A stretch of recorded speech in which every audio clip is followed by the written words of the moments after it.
മലയാള സിനിമയുടെ ഇന്നേ വരെയുള്ള ചരിത്രത്തിലെ ഏറ്റവും വലിയ മുടക്കുമുതലിൽ നിർമ്മിക്കുന്ന ഒരു സിനിമ എന്നുള്ള റെക്കോർഡാണ് റിലീസിന് മുമ്പേ തന്നെ പൃഥ്വിരാജ് സംവിധാനം ചെയ്ത് മോഹൻലാൽ നായകനായിട്ട് അഭിനയിക്കുന്ന എമ്പുരാൻ എന്ന സിനിമയ്ക്ക് ഉണ്ടായിരുന്നത്. എന്നാൽ ഇപ്പോൾ L2 എമ്പുരാൻ എന്ന ഈ ബ്രഹ്മാണ്ഡ ചിത്രം മറ്റൊരു റെക്കോർഡ് കൂടി റിലീസിന് മുമ്പേ തന്നെ സൃഷ്ടിക്കും എന്നുള്ള സൂചനയാണ് ഇപ്പോൾ ലഭിക്കുന്നത്.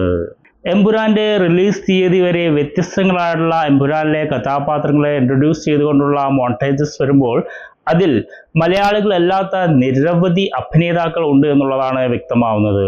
അതായത് ഇന്നേ വരെയുള്ള മലയാള സിനിമയുടെ ചരിത്രത്തിൽ ഒരു സിനിമയിലെ സുപ്രധാന കഥാപാത്രങ്ങളായിട്ട് നിരവധി അന്യഭാഷക്കാർ, അതും വിദേശ അഭിനേതാക്കൾ ഉൾപ്പെടെ അഭിനയിക്കുന്നുണ്ട് എന്നുള്ളതാണ് എമ്പുരാനെ റിലീസിന് മുമ്പേ തന്നെ ഉണ്ടാക്കാൻ സാധ്യതയുള്ള മറ്റൊരു റെക്കോർഡ്.